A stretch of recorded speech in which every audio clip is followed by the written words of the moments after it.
Good evening सभी को।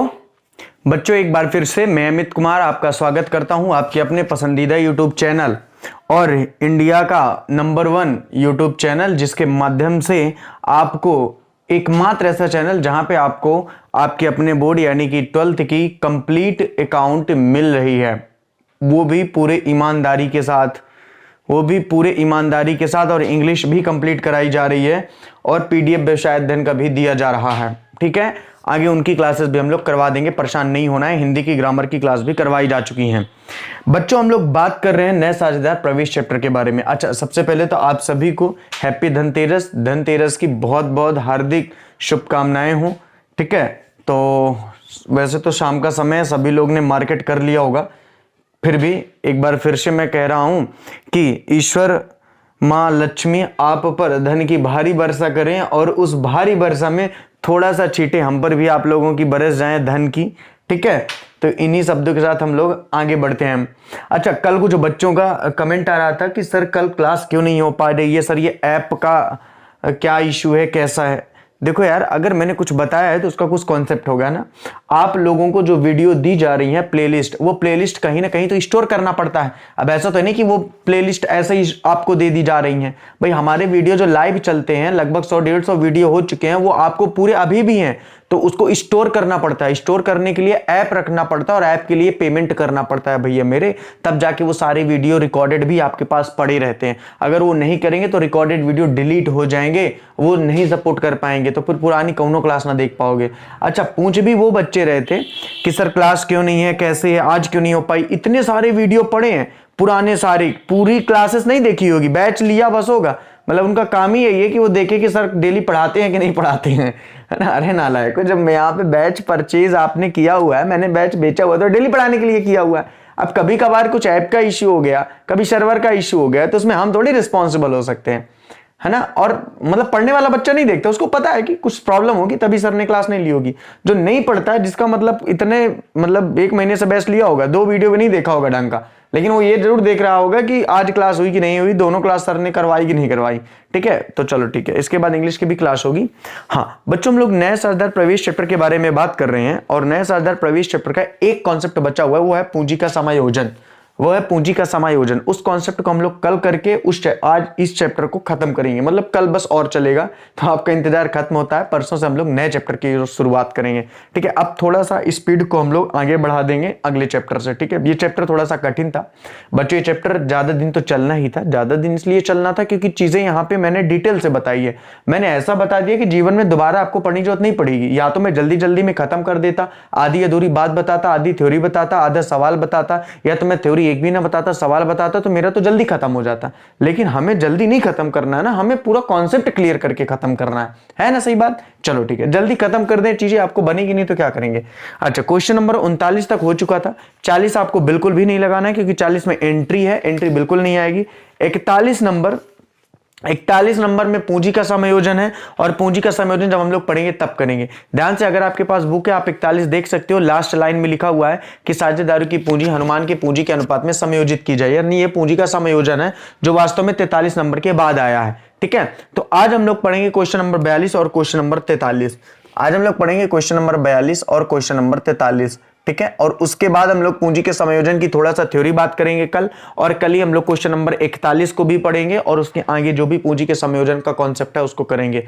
हालांकि एक बार मैं फिर से बता दूं कि पूंजी का समायोजन इतना इंपॉर्टेंट नहीं है, it is not important for us.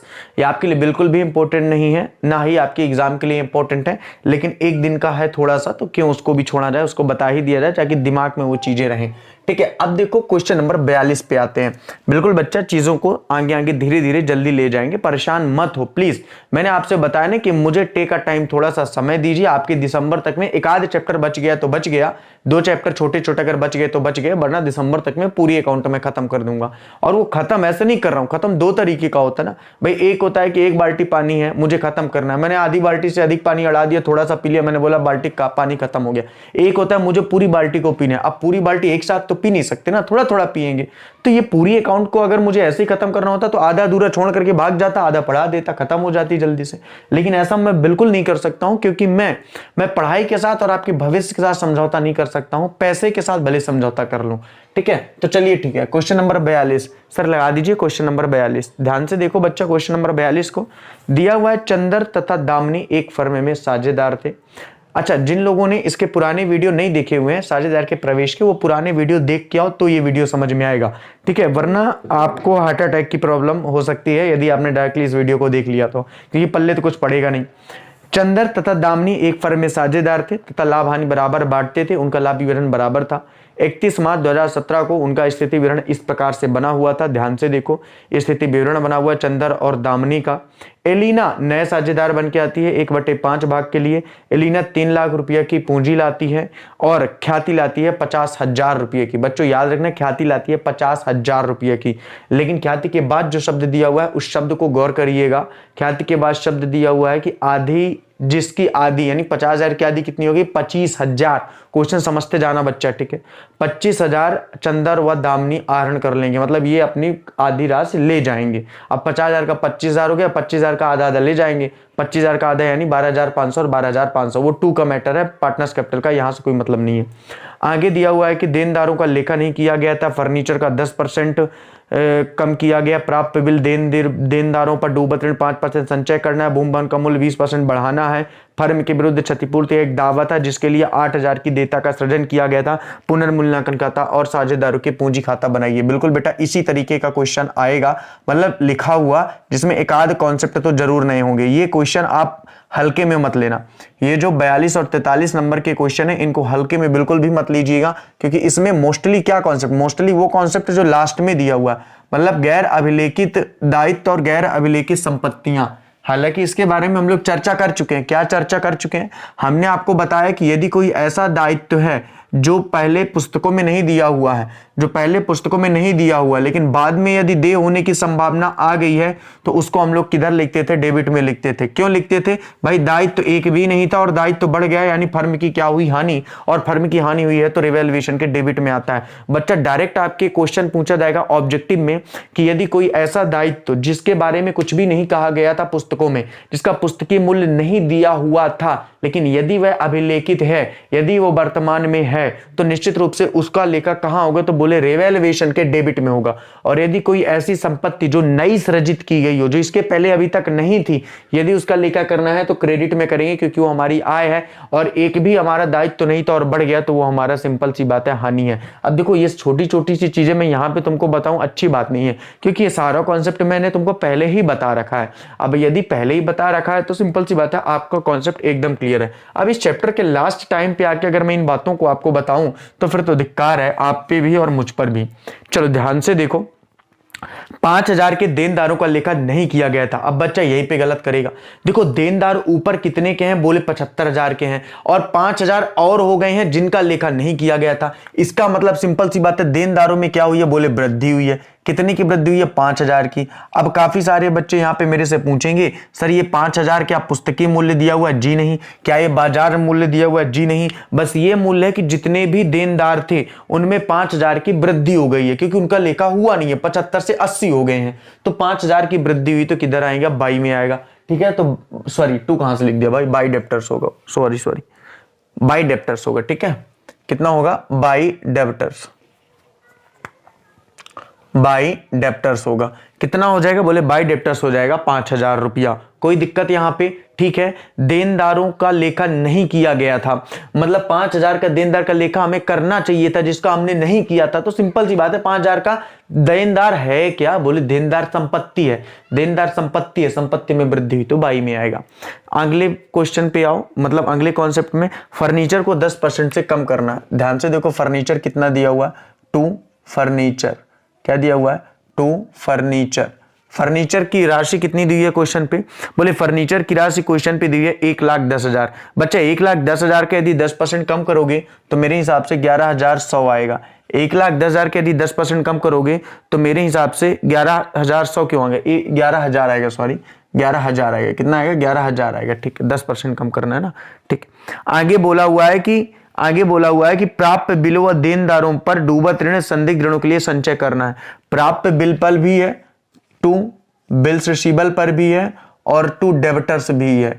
ठीक है, दोनों में क्या करना है, बोले संचय करना है। वैसे आप जोड़कर भी इकट्ठा कर देते 5% तो भी दिक्कत नहीं थी, या तो अलग अलग कर दो। दोनों का बैड डेब्ट रिजर्व है, ठीक ना, दोनों का डूबत ऋण है, दोनों का बैड डेब्ट रिजर्व है, मतलब इसका भी बीडीआर है, इसका भी बीडीआर है और इसका भी बीडीआर है। और जितने भी बीडीआर होते हैं वो सारे के सारे क्या आते हैं, बोले डेबिट में आते हैं, संचय। ठीक है, तो बिल्स रिसीवेबल कितना है, बोले 45,000 है। बिल्स रिसीवेबल कितना है, बोले सर 45,000 है। 45,000 का 5% कितना आ जाएगा, बोले 45,000 का 5%, 5 55 25 5 चौको 20 2 22 2250 कितना आ जाएगा बच्चा, इसका आ जाएगा 2250। और अगर बात करें डेप्टर्स कितना है, बोले 75,000। 75,000 का यदि 5% अपन संचय करेंगे तो कितना आ जाएगा, 0 0 0 5 55 25 5 7 35 2 37 कितना आ गया, 3750 कितना आ गया, 3750 आ गया। ठीक है, कितना आ गया, 3750 आ गया। कोई दिक्कत, बोले कोई भी दिक्कत वाली बात यहाँ पे नहीं है। ठीक है, कोई भी दिक्कत वाली बात नहीं है। एक बार फिर से चेकआउट कर लो, कोई दिक्कत तो नहीं हो गई है भाई। प्राप्य बिलों व देनदारों पर डूबत ऋण एवं संदिग्ध ऋणों के लिए 5% का प्रावधान करना है। भाई प्राप्य बिल कितने हैं, बोले 45,000 के हैं। एक बार अच्छे से कर लेना, 45,000 का 5% तो 5 55 25 5 0 0 55 25 5 चौको 20 2 22 2250 आ गया। ठीक है, कितना आ गया, 2250 आ गया, कोई दिक्कत वाली बात नहीं है। और अगर बात की जाए तो इसका कितना है, बोले 5 0 0 55 25 5 7 35 2 3750 कितना आ गया, 3750। और ये कितना आ गया आपका, अगर बात की जाएगी तो ये टोटल आ जाएगा 6,000 रुपया। ये कितना टोटल आ जाएगा, 6,000 रुपया। कोई दिक्कत यहाँ पे मुझे नहीं लगता कि किसी को कोई भी दिक्कत यहाँ पे आनी चाहिए। ठीक, तो ये समझ में आ गया, ये 2250 आ गया और ये कितना आ गया, बोले 3750 आ गया, कोई दिक्कत वाली बात नहीं है। आगे क्वेश्चन में देखो क्या दिया हुआ है, बोले आगे दिए भूमि तथा भवन के मूल्य को 20% से बढ़ा दिया जाए। भूमि और भवन के मूल्य को 20% से क्या कर दिया जाए, बोले सर बढ़ा दिया जाए। तो भाई यहाँ पे क्या कर दो, बिल्डिंग कर दो। क्या कर दोगे भाई, बिल्डिंग कर दोगे। क्या कर दोगे भाई, बिल्डिंग कर दोगे। बिल्डिंग कितनी है, बोले बिल्डिंग दी हुई है 3,10,000। बिल्डिंग कितनी दी हुई है बच्चा, 3,10,000। तो यहाँ पे 3,10,000 हुआ। 3,10,000 को बिल्डिंग को कितना बढ़ाने के लिए बोला, बोले सर 20%। तो 20% बच्चा बढ़ा दो, कोई दिक्कत वाली बात नहीं है। 0 0 0 से 0 काट दिया, 2 0 0 2 0 0 2 0 0 2 1 कम 2 2 3 6 कितना आ जाएगा, बोले सर 62,000। कितना आ जाएगा, बोले सर 62,000। तो जो भवन का बढ़ा हुआ मूल्य है वो कितना आ गया, बोले सर 62,000 आ गया। अब देखो यहां तक तो कोई सवाल पे था ही नहीं, ये तो आपने वैसे भी लगा लिया होगा जो लोगों ने लगाया होगा, तो क्योंकि यहां तक तो सवाल में कुछ कहा ही नहीं गया है बच्चे, यहां तक तो सवाल में कुछ कहा ही नहीं गया। क्लियर है यहाँ पे बच्चे, यहां तक तो कुछ सवाल पे कहा ही नहीं गया है, तो सवाल ही पैदा नहीं होता है इस बात का। अब आगे का जो कॉन्सेप्ट है उस लाइन को समझो बच्चा, आगे का जो कॉन्सेप्ट है उस लाइन को समझो ताकि आपका कॉन्सेप्ट एकदम से क्लियर हो जाए। भाई क्वेश्चन ने बोला हुआ है कि फर्म के विरुद्ध क्षतिपूर्ति का दावा था, मतलब फर्म के विरुद्ध क्षतिपूर्ति का दावा था और इसके लिए 8,000 की एक देयता का सृजन किया गया है। सबसे पहले तो ये समझो कि देयता क्या होता है बच्चा। देयता का मतलब होता है कि पैसे देना। जैसे आपकी देयता है 21 तारीख को मेरे प्रति, आपकी देयता है 1 तारीख को मेरे प्रति, तो ये क्या कहलाएगी, देयता कहलाएगी। तो फर्म ने अगर कोई देयता का निर्माण किया है, भाई मैं फर्म हूं, मैंने अगर 8,000 की देयता का निर्माण किया है तो वो मेरे लिए आय है कि व्यय है, बोले मेरे लिए व्यय है। भाई मुझे देना है, और यदि मुझे देना है तो सिंपल सी बात है, मेरे लिए वो क्या होगी, बोले वो मेरे लिए हानि होगी। तो यहां पे क्या आ जाएगा, to claim for damage.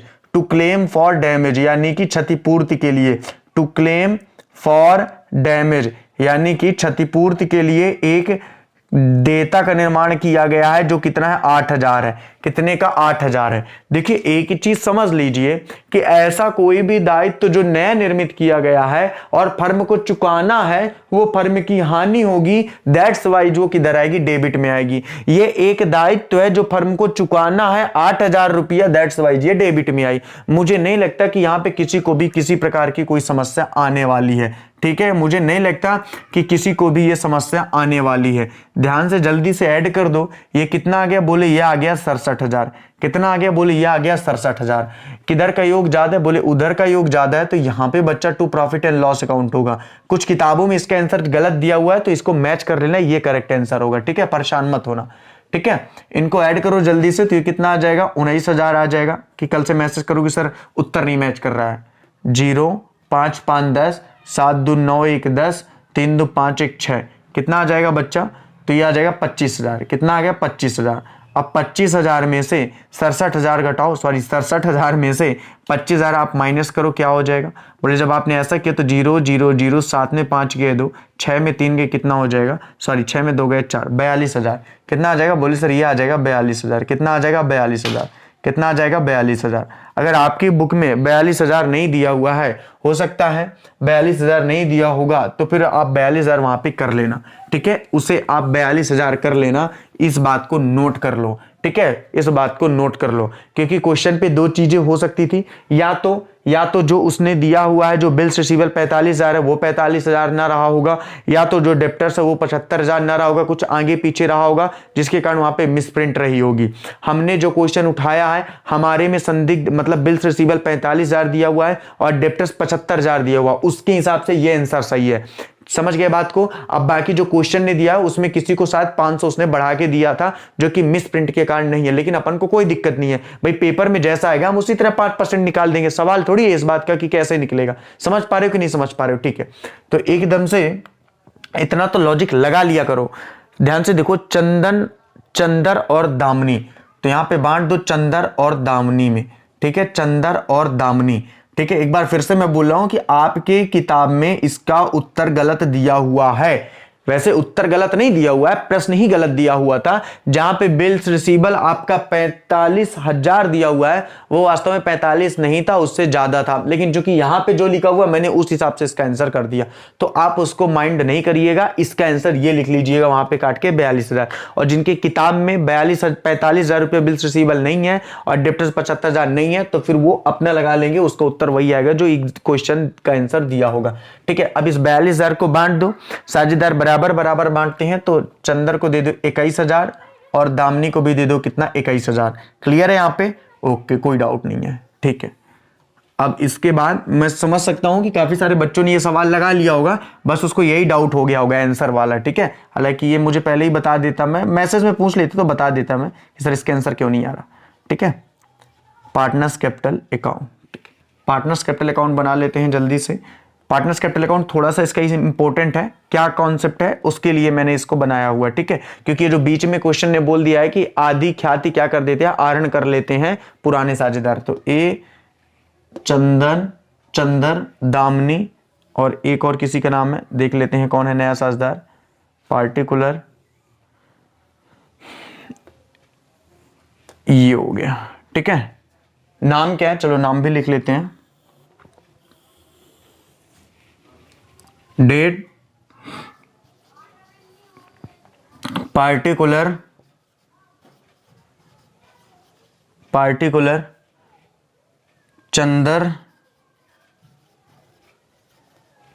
Damini.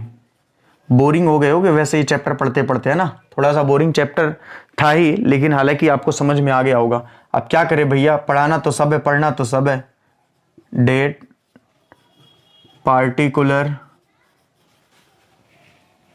Chandar. अब मान लो मैंने ये क्वेश्चन नहीं बताया होता और क्वेश्चन में एक लाइन ये वाली आ जाती, तो तुमको वो पूरा चैप्टर पढ़ने का कोई मतलब नहीं होता, क्योंकि क्वेश्चन इस तरह का एक बार पूछ चुका है, इसलिए अगर नहीं होता तो मैं कभी नहीं देखता, ठीक ना।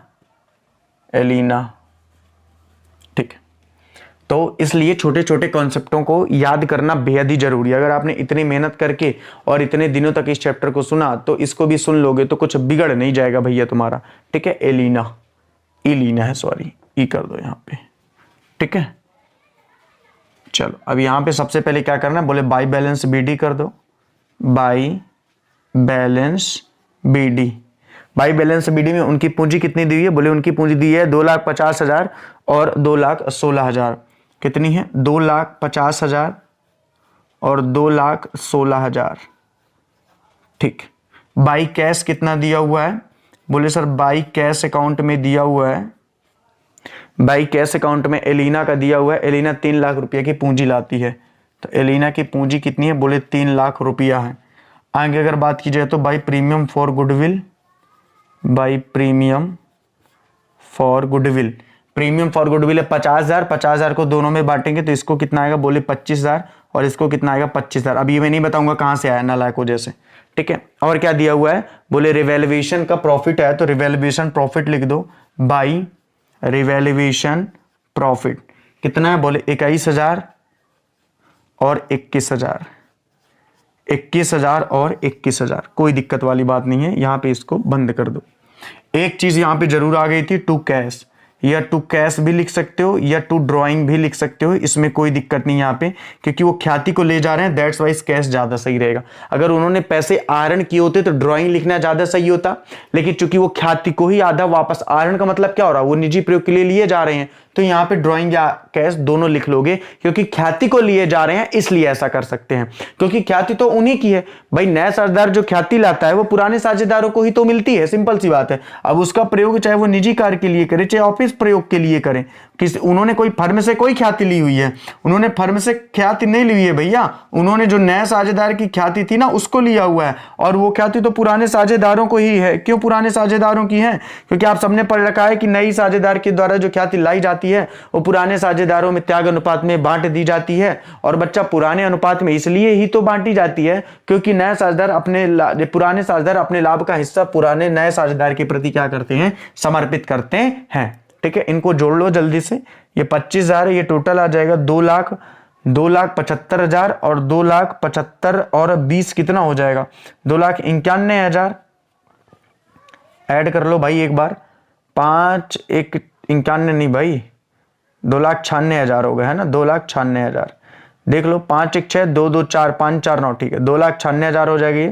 इसका योग करो जल्दी से, 2,16,000 और 25,000 कितना हो जाएगा, बोले ये हो जाएगा 41, 2,41, 2,62,000 कितना हो जाएगा, 2,62,000। इसका योग कितना हो जाएगा 3 लाख, इसका योग कितना आ जाएगा 3 लाख, ठीक है। इनको एक बार फिर से ऐड कर लो, कितना आ गया, बोले ये 1 आया, 6 5 11 1 12 आया, 1 1 2 1 3 2 5 1 6 आया और 2 आया, ठीक है। 2,96,000 में से 12,500 घटा दो और जल्दी से इसका आंसर लिख लो। 2,96,000 में से जब हमने 12,500 घटाया तो 0 आएगा, 0 आएगा, 10 में 5 गए 5 आएगा, 6 में 3 जाएगा 3 आएगा, और यहाँ पे 9 में 1 गए 8 आएगा, और ये 1,83,500 हो जाएगा। ऐड कर दो, 0 0 5 5 10, 3 2 5 1 6 8 1 9 और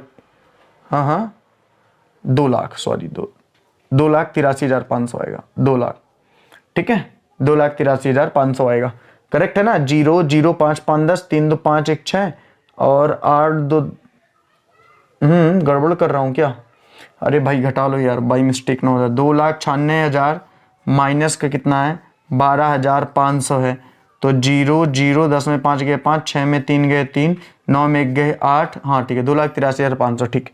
यहाँ पे कितना है, 2,62,000, 2,62,000 में जल्दी से इसको घटाओ तो 0 0 10 में 5 गए 5, 12 में 3 गए 9, 6 में 2 गए 4, और यहाँ पे आ गया 2,49,500, और ये कितना आ जाएगा, बोले ये आ जाएगा 3 लाख रुपया। मैं फिर से बता रहा हूँ कि इसका आंसर आपके उसमें गलत दिया हुआ है, तो बच्चा परेशान होने की जरूरत नहीं है। इस क्वेश्चन का जो एक सबसे इंपॉर्टेंट पहलू था वो क्या था, वो इंपॉर्टेंट पहलू केवल और केवल क्लेम फॉर डैमेज था, वो इंपॉर्टेंट पहलू केवल और केवल क्लेम फॉर डैमेज था। ये तो नॉर्मल चीज थी, ये आप कर ही लेते कि आदि ख्याति यदि वो आहरण कर लेते हैं तो वो वापस चली जाएगी, ये बात कंफर्म है। आदि ख्याति मतलब ख्याति थी 50,000, आदि ले गए यानी 25,000, 25,000 को दोनों बराबर बराबर बांटेगी, क्योंकि पुराना अनुपात बराबर दिया है, त्याग भी बराबर ही होगा, सवाल ही पैदा नहीं होता है, ठीक है। ये क्या था, बोली ये एक देयता का निर्माण किया गया था। ये जो देयता थी ये नई थी, पुरानी बिल्कुल भी नहीं थी। और यदि कोई देयता नया निर्माण किया जाता है तो बच्चा, जब मैं रिवैल्यूएशन का प्रारूप बता रहा था तो मैंने इस बात में पहले ही आपको आगाह कर दिया था, तो निश्चित रूप से आपका ये कॉन्सेप्ट क्लियर हो गया होगा। एक बार फिर से कहता हूं कि किताबों में इसका आंसर गलत दिया होगा, कुछ किताबों में जो नई बहुत होंगी उनमें नहीं दिया होगा, तो आप उसको सुधार करके यही लिख लीजिएगा, इस बात को नोट कर लीजिएगा, ठीक है। और यदि किताबों में आंसर सही है तो ध्यान से बिल्स रिसीवेबल और डेप्टर्स को देख लीजिएगा कि 45,000 75,000 अगर हैं तो उत्तर ये आएगा, और यदि नहीं है दूसरा है तो फिर आप लगा लेना, फिर वो वाला भी आंसर आपको आ जाएगा। मुझे इस कॉन्सेप्ट को बताना था, मैंने बता दिया। इसका जल्दी से आप स्क्रीनशॉट ले लो। चलो आपने स्क्रीनशॉट ले लिया होगा। इसका एक पीडीएफ तो आपको दिया जा चुका है, थ्योरी वाला, सवाल वाला पीडीएफ बच्चा कल हम लोग सेंड कर देंगे, ठीक है। तो ये चैप्टर भी यहां से खत्म हो जाएगा। कुछ बच्चे बोलते हैं कि सर हमें पहले पीडीएफ दे दिया करिए। अच्छा बड़े होशियार, बात पहले पीडीएफ की नहीं है बच्चा, देखो मेरे पास तो पूरी पीडीएफ है ना, आपको मैं इकट्ठा भी तो भेज सकता हूं, मुझे ही प्रॉब्लम जाती है बार बार अलग अलग पीडीएफ भेजने में। लेकिन दिक्कत क्या है ना बेटा, आपको जितना पढ़ाऊं पहले आप पढ़ो, फिर आप पीडीएफ पढ़ो, तो आपको समझ में आएगा। अब मैं नालायकों जैसे, स्टूपिडो जैसे तुमको पीडीएफ भर भेज दूं और पढ़ाऊं नहीं तो तुम कैसे पढ़ लोगे? अरे इतने ही जानकार होते तो किताबों में तो पीडीएफ से ज्यादा लिखे ना भैया मेरे, तो किताब ही पढ़ के समझ लेते। लेकिन अब कौन समझाए नालायकों को, उनको पीडीएफ का पढ़ा है। ये नालायक पीडीएफ पढ़ के ही कुछ करना चाहते, कछु नहीं बनोगे जीवन में यार, जब चीजें पढ़ोगे तब तो। अब मैं पूंजी का समायोजन दे देता, पीडीएफ में मान लो पुनर्मूल्यांकन दिया होता, पीडीएफ में मान लो पुनर्मूल्यांकन के संबंध में प्रविष्टि दी होती। अरे जब तुमको कॉन्सेप्ट ही नहीं पता तो तुम कहां से उस कॉन्सेप्ट को बना पाओगे, है ना? सही बात। पहले चीजें समझो, पहले पढ़ो फिर लिखो। तुम पहले लिखते हो फिर पढ़ने का प्रयास करते हो, ठीक है? चलो ठीक है, चलते हैं अपने अगले क्वेश्चन में, क्वेश्चन नंबर 43। तो सर लगा दीजिए आज का अपना अगला क्वेश्चन, क्वेश्चन नंबर 43। बस बेटा इस चैप्टर का लास्ट ही टर्म चल रहा है, कल इस चैप्टर को हम लोग लास्ट करेंगे, एक लंबी क्लास लेकर के इस चैप्टर का कल हम लोग समापन कर देंगे, ठीक है? बिल्कुल। हाँ तो लग गया सर, ध्यान से क्वेश्चन को देखो। दिया गया तुलन पत्र आ और बा का है जो 31 मार्च 2018 को साझेदारी व्यवसाय चला रहे हैं। आ और बा एक्चुअली इस चैप्टर को ज्यादा समय देने का मतलब ये भी था कि इसके बाद वाला जो चैप्टर है, इसके बाद वाला बच्चा जो चैप्टर है वो इससे इतने कम दिनों में पूरा हो जाएगा कि मैं आपको बता नहीं सकता हूं। क्योंकि उस चैप्टर में भी रिवैल्यूएशन है, उस चैप्टर में भी आपका पार्टनर्स कैपिटल है, इसलिए अगर यहां से आपने रिवैल्यूएशन वहां पे भी सेम होगा, अगले चैप्टर का रिवैल्यूएशन सेम होगा, पार्टनर्स कैपिटल भी थोड़ा सा सेम होगी, बस एक नई चीज आ जाएगी, वहां पे साझेदार की मृत्यु हो रही होगी या अवकाश ग्रहण ले रहा होगा तो उसके हिस्से बस का दे देंगे। तो अगर आपने इस चैप्टर को पढ़ लिया तो अगला चैप्टर को मुझे पढ़ाने में उतना ही कम समय लगेगा। अगर मैं उस चैप्टर को पढ़ाऊंगा तो 5 से 6 दिन में वो चैप्टर पूरा फिनिश कर दूंगा, बहुत डिटेल से पढ़ाऊंगा, बहुत ज्यादा पढ़ाऊंगा, तब की मैं बात कर रहा हूं, ठीक है? लेकिन आराम से पढ़ो, कोई दिक्कत वाली बात नहीं है। अगर आपको किसी चैप्टर में समय दिया जा रहा है तो इसका मतलब उस चैप्टर के साथ एक और चैप्टर जुड़ा है। मैं इस चैप्टर के साथ अगले चैप्टर के भी कॉन्सेप्ट को इतना डिटेल से करा दूंगा कि आपका कॉन्सेप्ट यहीं से आधा क्लियर हो जाएगा, ठीक है? अगर आपको भरोसा नहीं है तो आप अगले चैप्टर का पुनर्मूल्यांकन बनाइएगा, आपसे निश्चित रूप से बन जाएगा पूरा का पूरा। बस वहां पे एक ही चीज तो होगी, जो अवकाश ग्रहण करेगा उसको भी पुनर्मूल्यांकन का लाभ दिया जाएगा, लेकिन यहाँ जो नया सदर प्रवेश करता था उसको पुनर्मूल्यांकन का लाभ नहीं दिया जाता था। चलिए वहां की बात करेंगे तो आउट ऑफ सिलेबस भाग जाएंगे फिर से। हाँ चलो अब अगर बात करते हैं आउट ऑफ चैप्टर, सिलेबस में तो है लिखा हुआ है, देय विपत्र है 10,000, फलाना ढेकाना दिया हुआ है, ठीक है? लेनदार है 58,000, बकाया बहे आउटस्टैंडिंग एक्सपेंसेस है 2,000 रुपया का। आगे दिया हुआ है हस्तस्थ रोकड़ दिया हुआ है, कैपिटल है, बैंक में रोकड़ है, सन्ड्री डेप्टर्स है, स्टॉक है 40,000 का, संयंत्र 1 लाख का, बिल्डिंग 1,50,000। मैं बोल इसलिए देता हूं ताकि आप क्वेश्चन मिला लिया करो, हो सकता है आप में क्वेश्चन क्रमांक इधर उधर हो। लाभ का 1/4 भाग के लिए 1 लाख की पूंजी 60,000 की ख्याति अपने भाग के लिए लाएगा।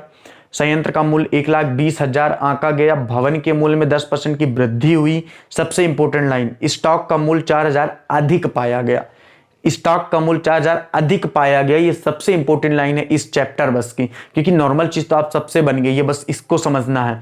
बाकी देनदारों पर 5% संदिग्ध ऋणों के लिए प्रावधान है, बन जाएगा। गैर अभिलेखित लेनदारों की राशि 1,000 पाई गई है, यानी लेनदार एक्स्ट्रा डाल दिए गए 1,000, मतलब सिंपल सी बात है वो किधर आएंगे आपको वैसे भी पता चल जाएगा, वो डेबिट में आने वाले हैं। चलिए तो पुनर्मूल्यांकन खाता, पूंजी खाता और तुलन पत्र तैयार करना है। तुलन पत्र मतलब बैलेंस शीट होती है, हमें बैलेंस शीट बिल्कुल भी नहीं बनानी है। सर अगर आ गई तो जहां से पढ़ना हो पढ़ लेना। अरे यार जब बता दिया रिवैल्यूएशन और पार्टनर्स कैपिटल अकाउंट के बाद नहीं आएगा तो क्यों परेशान हो रहे हो? जबरदस्ती का कॉन्सेप्ट, जितना पढ़ा रहा हूं अगर उतना पढ़ लोगे ना तो क्वेश्चन एक भी नहीं छूटने वाला है। लेकिन वो नहीं ना, कुछ ऐसे मैं मुझे पता है पढ़ने वाला बंदा तो ये पूछता ही नहीं है कि सर क्या आना है क्या नहीं, उसको पता है कि अमित सर वैसे भी सारा कुछ बताने वाले हैं, क्या आएगा क्या नहीं आएगा।